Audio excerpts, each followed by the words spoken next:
e boa noite, Brasil! Hoje nosso foco será a independência do Brasil.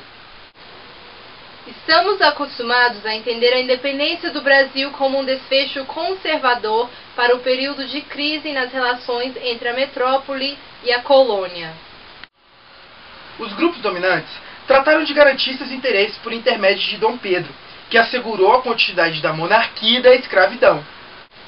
No artigo A Independência na Historiografia Brasileira, a autora Vilma Pérez Costa nos lembra que atualmente os historiadores estão mais abertos a discutir e a tratar como problemas de pesquisa as continuidades e as transformações que ocorreram entre o período colonial e o Brasil nascente. Nas décadas de crise do antigo regime português e de montagem do Estado Nacional Brasileiro, muita coisa permaneceu como era antes, mas muito se transformou. O artigo de Vilma Pérez Costa, da Universidade Estadual de Campinas, tenta recompor de maneira elucidativa os trabalhos históricos que tratam da independência brasileira, seja sobre os aspectos das continuidades ou das rupturas. Nas primeiras páginas, ela já admite que isso não é uma tarefa fácil, tampouco imparcial. Ela explica que selecionou as obras consideradas mais significativas e que estivesse dentro do contexto histórico e institucional de sua produção. Falando dos aspectos contínuos e descontínuos, ela aponta os processos complexos que engendram o estudo da independência do Brasil e sua historiografia. Temos como exemplo a instalação da corte em 1808, a condição de Reino Unido em 1816, a Revolução Liberal do Porto em 1821 e o próprio retorno da corte lusitânia em 1822, que deixou um herdeiro legítimo no Brasil. Este último elemento sendo crucial para diferenciar os processos de emancipação política da América Portuguesa em detrimento da América Espanhola. Dentre aquelas coisas que permaneceram, temos o próprio regime monárquico, que foi reinventado com a independência e a confirmação do sistema escravocrata. No entanto, junto à permanência da monarquia, se seguiu a criação de uma Constituição, originando uma monarquia constitucional que inseriu o Brasil nos fluxos internacionais de produção e comércio. A autora ainda sugere que até mesmo a escravidão tivera que ser redimensionada, visando ser compatível com a edificação de uma ordem viável e de forma de governabilidade que a ela se adequasse. É sobre estes aspectos que Vilma Costa analisa diversos autores que escreveram sobre a independência, trazendo considerações sobre aqueles que inovaram na produção historiográfica. E hoje iremos entrevistar dois desses autores, Caio Prado Júnior e Celso Furtado. Vamos agora com nossa repórter de campo, Margarida, que irá entrevistar Caio Prado Júnior.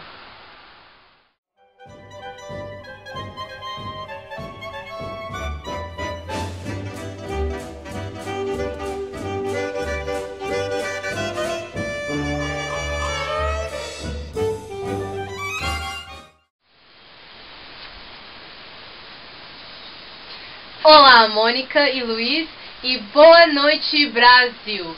Estou aqui no ano de 1942, onde um gênio da historiografia, Caio Prado Júnior, acaba de publicar seu livro Formação do Brasil Contemporâneo.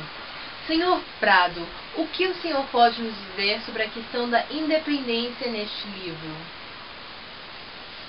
Veja bem, a emancipação política não poderia ser considerada por si própria um momento fundador da nacionalidade, pois a grande propriedade territorial e o escravismo criaram traços persistentes do passado colonial na vida do país independente. Perfeito, perfeito. E no seu livro Evolução Política do Brasil?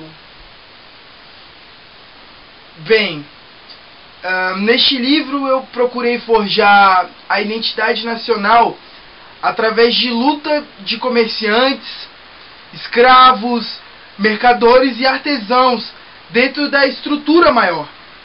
que era a luta de classes entre a metrópole e a colônia.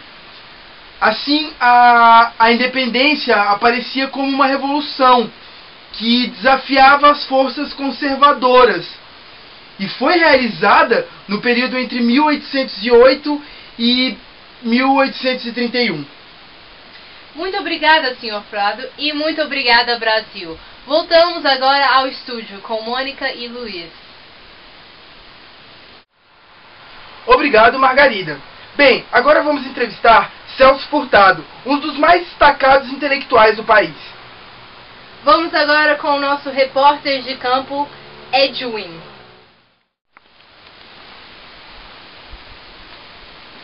Olá, Mônica e Luiz, e boa noite, Brasil. Estou aqui agora com o Sr. Celso Furtado. Sr. Furtado, como o senhor retrata a questão da independência em seu livro Formação Econômica do Brasil? Bem, as economias exportadoras do tipo colonial, que eram apoiadas na escravidão e no plantation, eram muito frágeis para produzir um sistema econômico eficiente. E o que eu proponho no meu livro é uma dinâmica entre a construção do Estado Nacional e o entendimento da dinâmica econômica. A independência se processou num período de estagnação econômica, de caos monetário, de crescente endividamento externo, o que explicava as dificuldades de instauração do centro político, o descontentamento das províncias e as revoltas populares. E o regime, por não conseguir sustentar essa situação, provocou uma ruptura. E a economia só vai conseguir se recompor em 1840, quando surgiu a economia cafieira carioca e as tarifas protecionistas estabelecidas pelo governo a partir do ano de 1844. Muito bem, muito bem. Muito obrigada, Sr. Furtado. Muito obrigada, Brasil. E voltamos agora ao estúdio. Bem, isso encerra nosso episódio de hoje. Fiquem ligados para o nosso próximo episódio, quando iremos entrevistar o professor Kellerson, da Universidade de Brasília. Obrigada e boa noite, Brasil. Boa noite, Brasil, e até a próxima!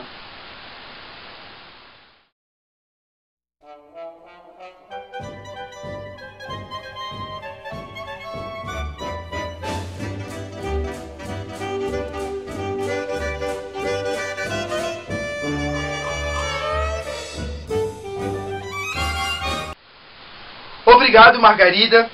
Agora iremos entrevistar Carlos Celso.